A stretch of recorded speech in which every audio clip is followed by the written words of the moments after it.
Nah, kalau untuk user biasa, prosesnya adalah register pada halaman yang kita buat di sini atau yang kita generate dengan out scaffolding di sini.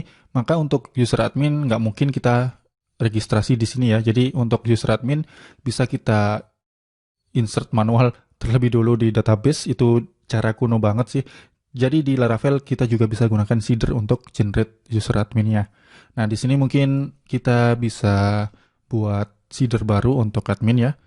Oke, di sini kita bisa generate PHP artisan, make seeder, kemudian di sini namanya mungkin admin seeder. Karena ini bukan tabel ya untuk adminnya. Eh, admin user seeder seperti itu aja ya. Jadi ini generate admin atau user dengan role admin. Kita buat seperti ini aja. Oke, lalu kita butuh definisikan seedernya terlebih dulu. Kita masuk ke database, seeds, admin user seeder. Kemudian di sini kita bisa panggil tabel user. Oke, kita gunakan tabel user ya. Kita import aja nanti. Create di sini, kemudian di sini name-nya admin purpose misal. Lalu emailnya kita buat admin at purpose.test. Lalu passwordnya kita gunakan bcrypt 123456788. Jadi kita defaultin aja biar mudah ya. Di sini kita bisa simpan untuk usernya atau variable usernya ini. Kemudian di sini kita bisa assign role-nya, user assign role admin seperti ini. Oke, mungkin cukup seperti ini untuk seedernya ya. Jadi di sini kita bisa use. Nah, ini app usernya di use ya, model usernya. Jangan lupa supaya nggak error. Nah, berikutnya di sini untuk database seedernya kita bisa lakukan atau kita panggil setelah ini. Oke, admin user seeder. Nah, di sini mungkin akan ada kendala karena kita juga memanggil seed ini atau seeder ini ya. Jadi harusnya kita cuma panggil ini aja.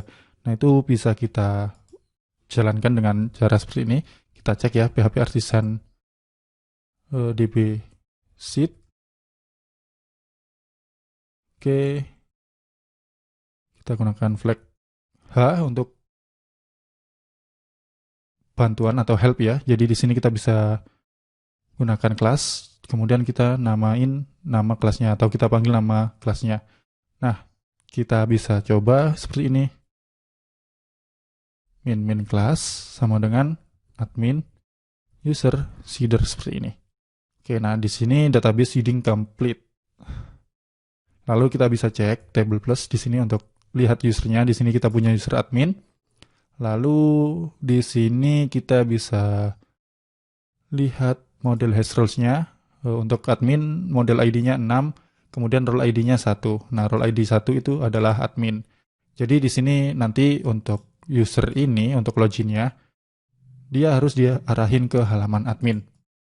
Nah, mungkin di sini kita bisa coba admin at purpose.test 123456788. Kita login. Nah, di sini harus verifikasi emailnya. Oke, mungkin kita bisa tambahin pada seedernya supaya dia punya email verified ad-nya ya. Nah, di sini mungkin kita bisa gunakan helper now seperti ini. Oke, untuk di sini harusnya untuk admin itu dialihkan ke halaman admin sendiri ya. Jadi di sini saya akan coba buat routing sebagai contoh misalnya. Supaya kita tahu aja perbedaannya. Return, misalnya di sini saya akan return admin page seperti ini. Nah, di sini untuk URL-nya /admin. Ini hanya contoh aja. Ini contoh terlebih dulu ya. Jadi sebagai contoh aja.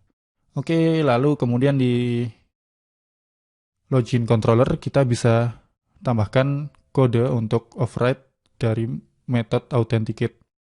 Nah, mungkin di sini kita bisa coba masuk ke thread-nya, authenticate users, kita cari authenticate. Nah, ini metode yang perlu kita override untuk merubah fungsi dari redirect-nya. Jadi di sini kalau kita nanti menemui email atau user dengan role admin, maka kita alihkan ke halaman admin untuk redirect-nya. Kalau user biasa kan ke /home gitu ya. Jadi ini untuk perbedaan login user dan adminnya. Kita bisa copy dan kita paste di bawah sini, protected authenticate seperti ini. Nah, ini kita use dulu supaya nggak error. Illuminate HTTP request. Jadi di sini illuminate HTTP request seperti itu. Oke. Ini kok jadi request seperti ini. Nah, udah benar. Kemudian di sini if kita gunakan pengecekan user has role admin seperti ini. Ini ngecek kalau usernya itu punya role admin, maka kita akan redirect. Oke, route admin misal kita coba kasih nama di sini ya. Name admin seperti ini. Nah, mungkin kita coba logout lalu kita login lagi sebagai admin. 1 2 3 4 5 6 7 8. Kita login. Nah, di sini kita bisa lihat bahwa kita di redirect ke halaman purpose.test/admin. Nah, kita coba dengan user biasa ya, kita logout. Nah, untuk user biasa, oke, kita masuk ke home, kita logout. Nah, ini kita login dengan user biasa, misalnya Diki, 1, 2, 3, 4, 5, 6, 7, 8, kita login, maka dia akan tetap ke halaman /home ini. Nah, itu untuk membedakan login dari user dan admin. Seperti itu caranya.